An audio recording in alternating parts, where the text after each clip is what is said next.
Speaking out about LGBT plus kids and allies is Dr. Nadine Thornhill, a sex educator, a doctor of education specializing in child and adolescent sexuality, the co-producer and co-host of Everybody Curious, and the author of Let's Talk About Sexuality, connecting through conversation with children, tweens, and teens.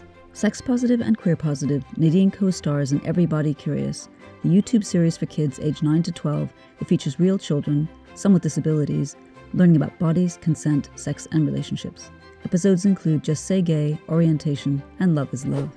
Nadine is out to talk about some ways to change our language, what parents can say if their child comes out to them, and how all parents and kids can be LGBT plus allies.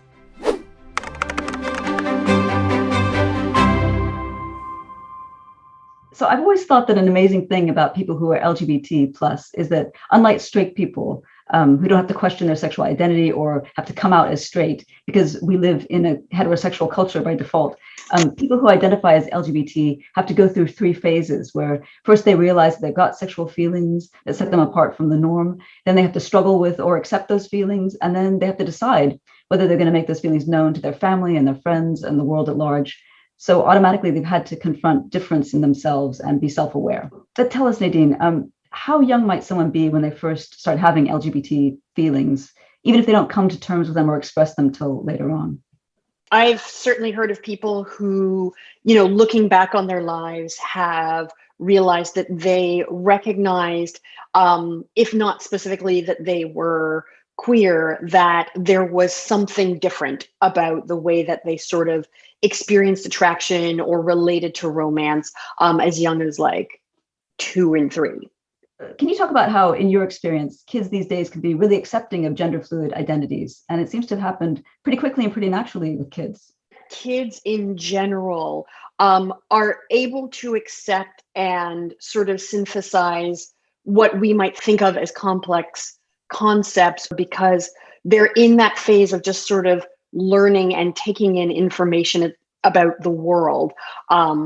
If you had been taught from the time you were a child that there's red and green and that's it, and there are no other colors, and then you sort of built all of your social concepts on this binary, and then as an adult, you were told, well, actually, there's like yellow and there's orange and there's turquoise and there are infinite shades of green. That's going to be incredibly disruptive. And it means unlearning something that you've accepted as axiomatic and then replacing it with something that to you is going to seem far more complex. It's really quite simple, isn't it? Just that two people can love each other no matter who they are, and that love is love. So it can be that simple as well when they're really young, I would think. And different families can be different and all that. Children don't even have the ability to sort of think of things in the abstract. So yes, if you present them with, two people of the same gender or somebody, who's identifies differently than the gender they assign at birth, I think it's much easier sometimes for children to be like, yeah, okay, great, fine. You do you. Moving on. I'm like watching my shows. I'm playing with my toys. I'm hanging out with my friends. Like I'm living my life. You live your life. It's all good. The actor Paul Sloss said about being gay, I didn't have the words or knowledge to understand why or how I was different. I just always knew. And I knew I had to hide parts of myself or change certain behaviors in order to be more acceptable. So Nadine, your website says your work is sex positive and queer positive. And you also proudly say, I'm a Black, queer, cisgender woman. Yeah. So I'd love to hear, what was it like for you to come out? And how do you feel now when you look back about the way you came out to your parents, now that you yourself are the mother of a teenage son? When I was very young, I wasn't even aware that being gay or bisexual or anything other than heterosexual was a thing.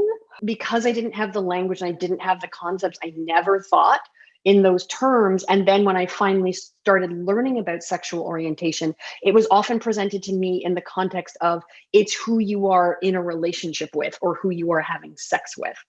And it wasn't until years and years later when I realized, well, no, it's really about how you experience attraction. And I was like, I do not experience attraction based on gender at all. And I'm not really picky about the kind of genitals I like or the kind of bodies I like. So I was like, oh, okay, I'm not really straight. I guess I'm queer.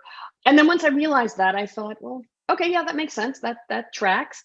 And with my mother, I think I had posted something on Instagram and she said, oh, I did not know that you were queer. And I was like, oh yeah, I guess I kind of forgot to tell you because it didn't seem like a big deal. It's like me saying like I have curly hair.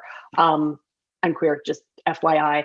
And she was great, very reassuring and effusive. And we had a nice conversation. And then she called me back later that night because she just wanted to make sure that I knew that she loved me no matter what and supported me no matter what. It's such an interesting idea, that before someone comes out to someone else, they have to come out to themselves, but it can be really hard to come out, and it can take a lot of courage for a child to trust their parent with this important truth about who they are. So when a child comes out to their parent, what's your advice in terms of what the parent can say or could ask or how to listen? Try to really pay attention to where your child is emotionally. So everyone's coming out is going to be different, and different people are going to feel differently about coming out to a parent. So try as much as possible not to make assumptions about how your child is feeling, but really sort of pay attention in that moment. They might be scared. They might be really nervous and anxious. And so if you pick up on that, then that might be a cue to you to really, try to go into reassurance mode and be like, thank you for telling me, I love you. I think those are two things you can say regardless. But to just, focus on the reassurance. Some of them might want to do it really casually, it's like, I want to tell them, but I don't want them to make a big deal about it. And so if you get that vibe from your child, you can be like, okay, great. Thanks for telling me, I love you. Totally open to talk to you about this whenever you want to, but that's great. And, keep it chill. Sometimes they want to keep it moving. So my second piece of advice are the words I just said, the script I just offered, I guess, which is thank you for telling me. Let them know that you love them. Continue to try and really take that lead from your child. You don't have to press them for a lot of information, but let them know that you're open to talking about it as much or as little as they would like. You can specifically ask them, is there anything you need from me right now in this moment? Is there anything you need from me moving forward around this? And they may not know, and that's fine, but just sort of opening that door so that they know you're there as their support person. If you find that you are having your own feelings about it, which can happen sometimes, and if you're struggling with some of those feelings, to try and find outlets for support, because it's not your child's job to manage your feelings, but your feelings are still valid. So whether that's a therapist, a counselor, friends and family who can be supportive of you and give you and hold that space while you process. Try to really look for people who are also invested in supporting your child and your child's well-being without saying, things like, oh, well, maybe your kid isn't queer, because they are, just accept that. But who can sort of help you get to that place of acceptance, because sometimes it doesn't happen right away. If a parent thinks that their child might be LGBT, is it okay for them to bring it up with their child, or instead should they wait for their child to open up to them? It's good to wait for the child to bring it up to you. Let them decide the timing, because if they haven't said anything, there's a reason for it. And they may need to work through some stuff, and they may need to work through it on their own, or they may want to talk to, friends or a sibling or someone else first. That's okay. Sometimes it can be really difficult and challenging when we think, oh, I can tell my kid's going through something and I really want them to talk to me. And you want to be the first person that they go to, but sometimes you're just not. And it's no commentary on you as a parent or your parenting at all. So let them come to you. And my advice, and this is advice across the board to parents, regardless of whether we think our kids may be queer or not, is to really try to think about how we talk about people with queer identities and how we talk about queerness and how we're bringing that into our home. Who are your friends? Who are the people in your community? What is the media you're consuming? When you see depictions of queerness, in media, or you encounter queer people in life, like, how are you talking about them?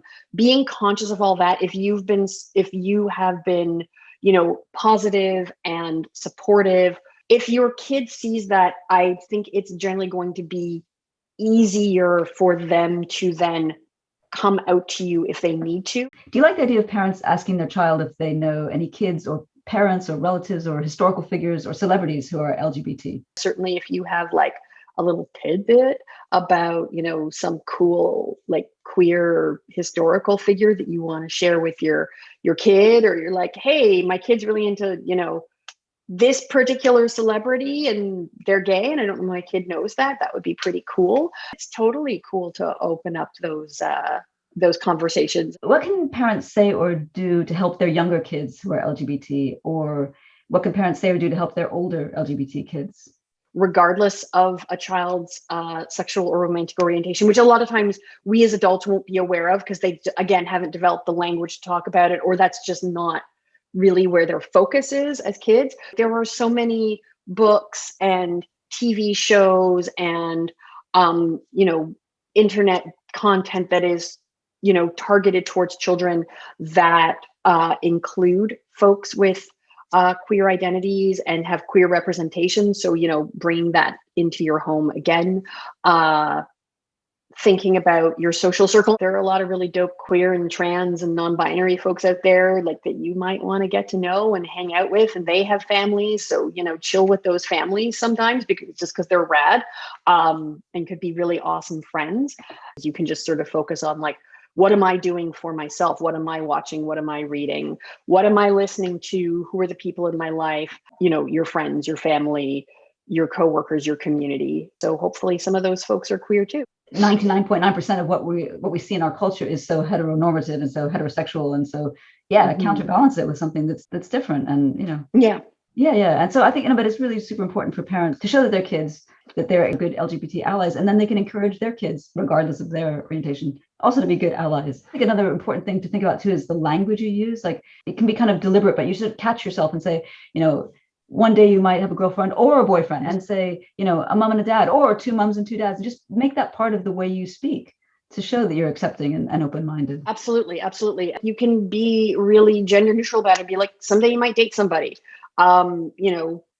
Kids have parents, but sometimes, talking about the specific genders and mixing them up, gets the kids thinking about it a little bit. Those are all really great options for parents who want to, sort of provide just a broader perspective on relationships for their kids. We really need to just always question our culture, mix things up anyway, and not just always default and say he for a pet, when it could be he or she, she or he, and also not say he or she all the time, boys and girls, say girls and boys. There's always things we should really try to train ourselves out of and into. My best friend actually does that a lot when she makes a conscious effort whenever she's talking about an animal whose biological sex she doesn't know, to use she instead of he. And something we try to do in our home is that unless we know a human being's gender specifically, we'll use they as the pronoun as opposed to he or she, even if, they're presenting in a way that, is codified as masculine or feminine. You're like, I don't know that person, so I have no idea.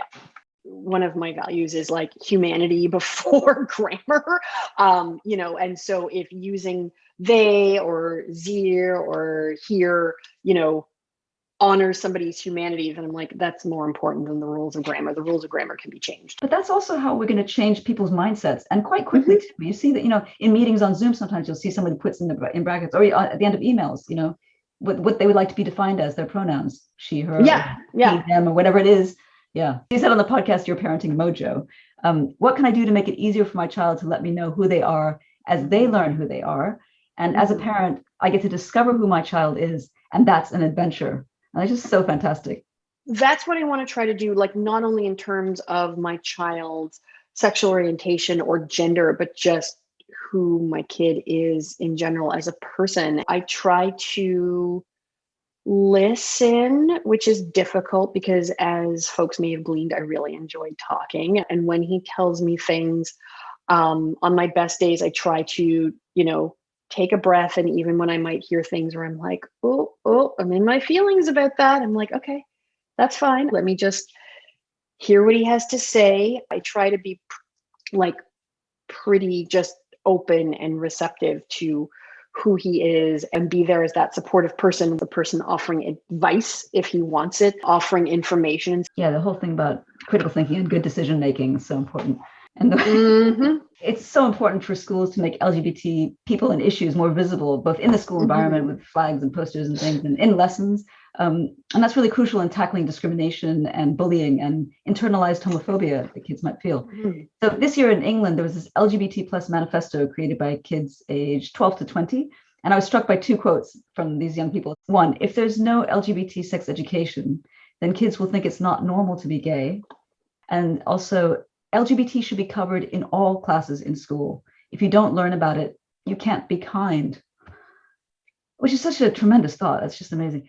Ideally, all children should learn from a young age about LGBT issues and people and about different families. And as I said before, love is love and equality and respect matter.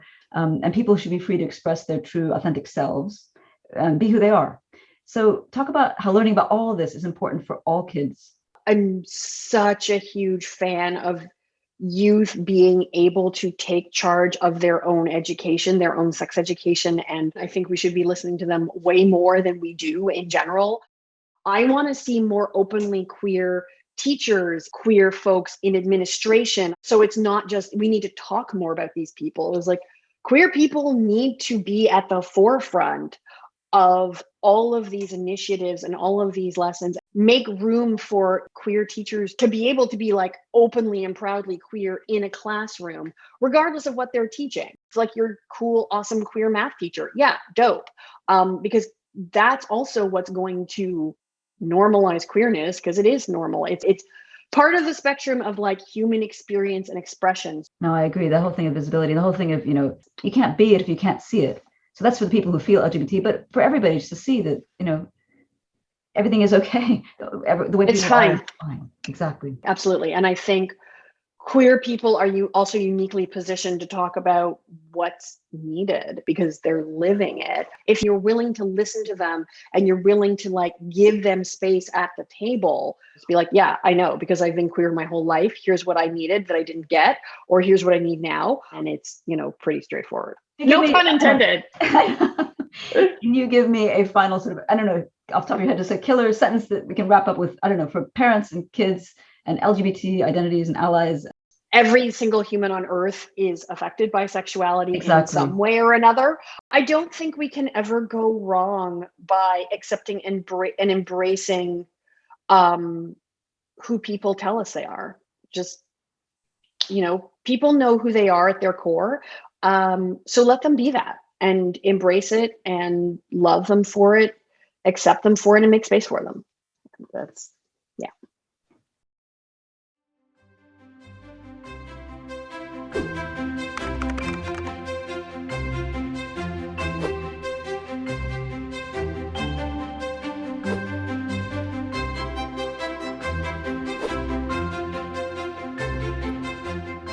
Hi, I'm Leia, Director of Outspoken Sex Ed.